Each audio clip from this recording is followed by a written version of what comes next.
اور وہ پھر راضی نہیں ہوئے. کچھ ٹائم لگا رب رسول کو راضی کرنے پر. کچھ دیر کے لیے اللہ کی رضا والے کام بھی کر. تو تھک گیا ہے بندوں کو مطمئن کرتے کرتے, کچھ نہیں بنا. یہ کچھ لوگوں کو شوق ہوتا ہے نا, میں مشہور ہو جاؤں, میرا نام ہو جائے. تو آپ جتنی مرضی تصویریں کھینچ لیں, نہیں مشہور ہو سکتے. یہ تبھی ہوگا جب کریم چاہے گا. ان الذین آمنوا وعملوا الصالحات سیجعل لهم الرحمن ودا. رب کہتا ہے جو ایمان لانے کے بعد نیک عمل کریں گے میں لوگوں کے دلوں میں محبت پیدا کر دوں گا. یہ کوئی وجہ ہوتی ہے, یہ کوئی حکمت ہوتی, یہ کوئی سبب ہوتا ہے. اللہ تعالیٰ ہمیں معاف کرے اور ہمارے حال پہ رحم کرے, ہم اس کے بڑے عاجز بندے ہیں. لیکن لوگوں سے نہ عزتیں چاہیں, ایسے کام نہ کریں. آج کل آپ یقین کریں بعض وضعدار لوگ بھی سوشل میڈیا پہ وہ حرکتیں کرتے ہیں مشہور ہونے کے لیے جو چہرہ دیکھ کے لگتا ہے کہ یار تجھے تو یہ زیبا نہیں تھا, تجھے تو یہ نہیں کرنا چاہیے تھا. خدا مجھے ایسی خدائی نہ دے کہ اپنے سوا کچھ دکھائی نہ دے. اپنے آپ کو بدلنا, اپنے اندر تبدیلی, ایسا ہونا چاہیے. مومن کی شان ہونی چاہیے کہ وہ کبھی کسی دکھی کو دیکھے تو اسے دکھ ہو, کسی آزمائش والے کو دیکھے تو اسے پریشانی ہو. مومن کا دل نرم ہونا چاہیے. وہ کسی شخص کی طرف دیکھے تو اسے احساس پیدا ہو. یہ کیا بات ہوئی کہ وہ جناب ساری آزمائشیں دیکھتا رہے, دکھ دیکھتا رہے اور اپنی موج میں بھی لگا رہے. تھوڑا سا دیکھیں قبیلہ مدر کے کچھ لوگ نا, یہ نسائی شریف میں حدیث موجود ہے, قبیلہ مدر کے کچھ لوگ حضور کی بارگاہ میں آئے تھے. ان کے بدن پہ کپڑے بھی زیادہ نہیں تھے, پیروں میں جوتے بھی نہیں تھے, اور بھوک سے بھی ان کی بڑی بری حالت تھی. تو صحابہ فرماتے ان کے چہرے دیکھ کر نبی کریم پریشان ہو گئے. ان دکھیوں کو دیکھ کر, میں آپ کو ذمہ داری سے کہتا ہوں, ہم دکھیوں کو دیکھ کر دکھی نہیں ہوتے. ہم تھوڑی دیر تبصرہ کرتے ہیں, ہم کہتے ہیں یہ میری مان لیتا تو ٹھیک رہتا, بجائے اشک شوئی کرنے کے تبصرہ کرتے, انٹرویو کرتے, بار بار بیک گراؤنڈ کی طرف معاذ اللہ بھاگتے. یہ ڈھونڈو, تلاش کرو مسئلہ کیا ہے. کہتے ہیں حضور نے ان کو دیکھا تو نبی پاک پریشان ہو گئے, اور پھر حضور اندر تشریف لے گئے, پھر باہر آئے اور کریم نے فرمایا بلال اذان پڑھو. حضرت بلال نے اذان دی, نبی کریم نے جماعت کرائی, پھر حضور نے خطبہ دیا, اور پھر صحابہ کی توجہ دلائی کہ اپنے بھائیوں کی مدد کرو, ان کے ساتھ تعاون کرو, آگے بڑھو. پھر کوئی اشرفیوں کی تھیلی لایا, کوئی کھانا لایا, یہ سیاستہ کی روایت عرض کر رہا ہوں, کوئی کمبل لایا, کوئی شہد لایا, کوئی سرکہ لایا. حدیث کے لفظ یہ ہے کہ وہ غریب جب کھانا لے کر, چیزیں پا کر وہ غریب خوش ہو گئے تو میرے نبی پاک کا چہرہ بھی خوشی سے جگمگا اٹھا. حضور بھی راضی ہو گئے کہ ان غریبوں کا بھلا ہو گیا, ان کے لیے آسانی ہوگی. بھائی آپ اشک شوئی کر کے خوش ہو, دکھوں کا مداوا کر کے راضی ہو. ہم گردنیں جھکا کے راضی ہوتے ہیں. ہم کہتے ہیں پھر پتہ لگا سنا کیتیاں سنا معذرتا میرے کو, پھر اتنے منگیاں سنا معافیاں. یہ کوئی مزے کی بات ہے, یہ کوئی لطف کی بات ہے. گردنیں جھکا کے خوش ہو رہے. حضور کے سامنے تو جب قریش مکہ نے فتح مکہ کے دن گردنیں جھکا دی تھی نا, اس دن بھی میرے کریم نے فرمایا تھا جاؤ تم سے دوسری بات ہی کوئی نہیں کرنی, تمہارے ظلموں کا کوئی صفحہ الٹنا ہی نہیں, جاؤ میں نے تمہیں معاف کیا. تو یاد رکھیے گا کہ اللہ تبارک و تعالیٰ نے نبی پاک علیہ الصلاۃ والسلام کو اس دور میں مبعوث فرمایا جب چاروں طرف آزمائش تھی, گھٹن تھی, پریشانی تھی, تکلیف تھی, لوگ بہت سخت آزمائش کا شکار تھے. تو ظاہر ہے بڑی جلدی تو انہوں نے ٹھیک ہونا نہیں تھا, بڑی جلدی تو ساری چیزیں بدل نہیں جایا کرتی. تو اللہ تعالیٰ نے نا پھر اپنے نبی کو بڑی عظیم شانیں عطا فرمائی. اور ایک مقام پہ قرآن مجید نے ارشاد فرمایا کہ فَبِمَا رَحْمَةٍ مِّنَ اللَّهِ لِنْتَ لَهُمْ. اے محبوب اللہ کا کیسا فضل ہوا, رب کی کیسی مہربانی ہوئی کہ آپ اپنے غلاموں کے لیے نرم دل ہو گئے. وَلَوْ كُنْتَ فَظًّا غَلِيظَ الْقَلْبِ, اگر آپ تند مزاج ہوتے, سخت دل ہوتے, اگر تند مزاج اور سخت دل ہوتے, لَنْفَضُّوا مِنْ حَوْلِكَ, تو یہ آپ کے گرد سے پریشان ہو کر بکھر جاتے. آپ کے مزاج کے اندر, آپ کی طبیعت کے اندر جو اللہ نے نرمی رکھی ہے, آپ کے دل کے اندر جو دوسروں کے لیے درد رکھا ہے، آپ کی طبیعت کے اندر جو دوسروں کے لیے احساس رکھا ہے، عزیز بھائیوں آپ کو پتہ ہے کہ کسی کا احساس صرف یہ نہیں ہوتا کہ اس کو پیسوں کی ضرورت ہے تو پیسے دے دیے جائیں، کسی کا احساس صرف یہی نہیں ہوتا کہ اس شخص کو نوکری کی ضرورت ہے تو اسے نوکری دلا دی جائے، صرف یہی احساس نہیں ہوتا کہ وہ شخص پریشان ہے تو اس کا دکھ سن لیا جائے۔ یاد رکھیے گا، گمراہ کو رستہ دکھانا بھی بہت بڑی نیکی ہے۔ جس کا ذہن وسوسوں کا شکار ہو اسے یقین کامل کی طرف لانا یہ بھی بہت بڑی نیکی۔ جب انسان بدخلق ہو جائے، وہ ماں سے بھی سختی سے بات کرے، باپ سے بھی تلخی سے بات کرے، وہ اپنے بال بچوں پر بھی سختی کرے، اس کے لب و لہجے اس طرح کے ہو جائیں کہ سب اس سے پریشان ہو، تو اس شخص کو مروت والا بنا دینا، اخلاق والا بنا دینا، اسے اعلیٰ اسلوب والا بنا دینا، یہ بھی اس کے ساتھ بہت بڑا پیار ہے۔ میرے نبی کریم کا کمال پتہ کیا ہے؟ رسول پاک علیہ السلام نے اس طرح کا رنگ دکھایا ہے کہ جو گمراہ تھے نا، وہ دوسروں کو ہدایت کی طرف متوجہ کرنے والے بن گئے، خود نہ تھے جو راہ پر اوروں کے ہادی ہو گئے، جن کی وجہ سے ان کے گھر والے تکلیف کا شکار تھے، آزمائش کا شکار تھے، ان سب کو نبی پاک علیہ السلام نے اپنے اہل خانہ کے ساتھ محبت کرنے والا بنا دیا، اور اس طرح کے انداز حضور نے بتائے، اس طرح کے طور طریقے سکھائے، اس طرح کا نبی پاک علیہ السلام نے لوگوں کو سمجھا دیا، سکھا دیا۔ یعنی ایک شخص نے آ کے عرض کیا، یا رسول اللہ میں جہاد پہ جانا چاہتا ہوں، تو حضور علیہ السلام نے اس سے فرمایا تیرے ماں باپ حیات ہیں؟ یا رسول اللہ ہے۔ فرمایا تو گھر جا کے ان کی خدمت کر، گھر بیٹھے بیٹھے ہی اللہ تجھے جہاد کا ثواب عطا فرمائے۔ تو میں آپ کی خدمت میں عرض کر رہا تھا کہ نبی پاک صلی اللہ تعالیٰ علیہ وسلم نے لوگوں کے رخ ہدایت کی طرف پھیرے، اور یہ حضور کے سینے کا بہت بڑا درد تھا کہ لوگ اللہ والے ہو جائیں، وہ گمراہی سے بچ جائیں، وہ دوزخ سے بچ جائیں، ان کے جو بکھرے ہوئے ذہن ہیں اور جو وسوسے ہیں وہ سارے دور ہو جائیں، ان کی ذہنی تربیت ہو جائے، ان کے لب و لہجے میں حسن آ جائے، کوئی اخلاق سے دور ہے تو اخلاق والا بن جائے۔ وہ ساری چیزیں جو کسی شخص کے لیے آزمائش کا باعث بن سکتی ہیں، حضور فرماتے ہیں کہ میری اور تمہاری مثال اس شخص کی طرح ہے جس نے آگ جلائی تھی اور پتنگے اس میں آ کے گرتے تھے، اور وہ نہ لوگوں کو بار بار بچاتا تھا کہ قریب نہ جاؤ جل جاؤ گے، قریب نہ جاؤ جل جاؤ گے۔ حضور فرماتے ہیں تم بھی دوزخ کی طرف جاتے ہو اور میں تمہیں بار بار بچاتا ہوں، قریب نہ جانا جل جاؤ گے، یہ کام نہ کرنا جل جاؤ گے، یہ کام نہ کرنا جل جاؤ گے، بار بار میں تمہیں بچاتا ہوں، سمجھاتا ہوں۔ تو میرے عزیز نبی پاک صلی اللہ تعالیٰ علیہ وآلہ وسلم لوگوں کی تربیت فرماتے، لوگوں کو ایک دوسرے سے جوڑتے، آزمائشوں سے انہیں نکالتے۔ ہم نہ توجہ نہیں کرتے لوگوں کی تکالیف پر، ہم نہ ایک عجیب سی شہرت کے شوقین ہو گئے، عجیب سی تعریفوں کے شوقین ہو گئے، عجیب ہمارا میں نے بچے سے منع کر دیا، میں نے کہا میرا اعلان بھی نہ کرنا، مطلب 2-4 دفعہ اپنا نام سن کے، القاب سن کے، قبلہ ہیں، علامہ ہیں، پیر ہیں، کتنی کو نفس کو تسلی دے لینی۔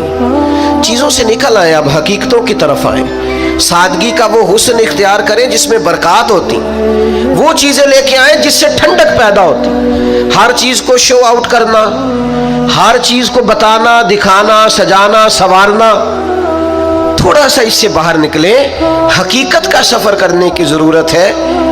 یہ لوگ دیتے ہیں نا، غریبوں کو بانٹتے ہیں، سیلاب آ گیا، آزمائش آ گئی، راشن، تو ایک آٹے کی گتھی بٹ رہی ہوتی ہے، ایک لینے والا ہوتا ہے اور 6 نے ہاتھ رکھے ہوئے ہوتے ہیں۔ اگر تو آپ اللہ کی رضا کے لیے دے رہے ہیں تو پھر تو ضرورت نہیں تھی ان ساری تصویر سازیوں کی، اور اگر آپ کا کوئی اور مقصد ہے تو پھر بھائی کیا کہا جا سکتا ہے، پھر کیا سمجھایا جا سکتا ہے۔ ہمیں غور کرنے کی ضرورت ہے کہ ہم نہ ساتھ بھی دیتے ہیں تو مالداروں کا، ہم کھڑے بھی ہوتے ہیں تو تگڑے لوگوں کے ساتھ، وہ غریب آدمی جو الجھ جاتا ہے، مسائل کا شکار ہو جاتا ہے اور اتنا اعصابی طور پر تھک جاتا ہے کہ معاذ اللہ خودکشی تک کا لوگ سوچنے لگتے ہیں۔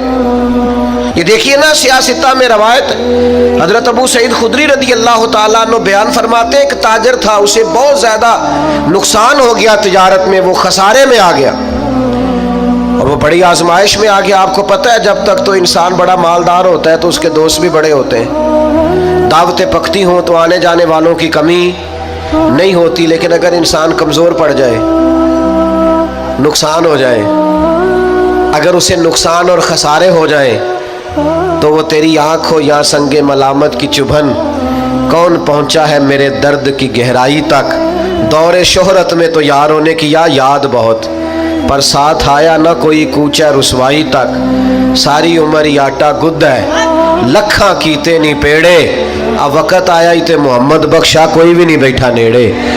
چھوڑ جاتے ہیں لوگ، اسے خسارہ ہو گیا، تکلیف ہو گئی، قرضے چڑھ گئے، آزمائش آ گئی۔ نبی کریم کی بارگاہ میں جب وہ آئے نا تو حضور نے کچھ لوگوں کی توجہ دلائی۔ کریم فرمانے لگے اپنے بھائی کی مدد کرو، اسے قرضوں سے نکالے، اللہ نے مہربانی کی ہے، نبی پاک کو نرم دلی عطا کی ہے، آؤ ہم بھی سب حضور کا یہ فرمان یاد رکھیں اور ایک دوسرے بھائی کا بازو تھامیں اور لوگوں کو آزمائشوں سے نکالے۔ حضور نے فرمایا مدد کرو، تھوڑے تھوڑے پیسے صحابہ نے جمع کیے، لیکن وہ حالات بڑے سخت تھے، اتنے پیسے نہ ہو سکے کہ قرض ادا کیا جا سکے، قربان جائے۔ پھر نبی پاک نے اس شخص کو بلایا جس کے پیسے دینے تھے، فرمایا تھوڑے لے لے، اور بیچارہ پریشان ہو گیا ہے، باقی تو معاف کر دے۔ کون ساتھ کھڑا ہوتا ہے؟ بڑے اپنے کہلانے والے، بڑے قریبی کہلانے والے، بڑے دعوے کرنے والے ساتھ چھوڑ جاتے، لیکن نبی پاک کو اللہ نے جو نرم دلی عطا کی، جو سرور کائنات کے سینے میں اللہ نے اپنی مخلوق کے لیے نرمی رکھی ہے۔ ہمارے ہاں نا جب تو کسی سیاسی جماعت کے بڑے کام کو شخص کر رہا ہوتا ہے تو وہ کہتے ہیں ہمارا سرگرم کارکن ہے، اور وہی بندہ کسی پریشانی میں پھنس جائے تو کہتے ہیں وہ اس کا ذاتی مسئلہ ہے، ہمارا نہیں۔ کسی پیر کے آستانے پر ڈیوٹی دے رہا ہو، جھاڑو دے رہا ہو تو منظور نظر ہوتا ہے، لیکن اگر بیچارہ مقروض ہو جائے تو پھر پیر صاحب کہتے ہیں میں انجدے کمج نہیں ہوتا، میرا یہ شعبہ نہیں، میں یہ کام نہیں کرتا۔ پھر لوگ بڑی آسانی سے دامن بچا کے گزر جاتے، او بھائی تو کس طرح کا ہے جو صرف سکھوں کا ساتھی ہے؟ تو نے دکھوں میں حوصلہ دینا بھی پسند نہیں کیا، دو میٹھے بول بھی تیرے زبان سے نہیں نکلے۔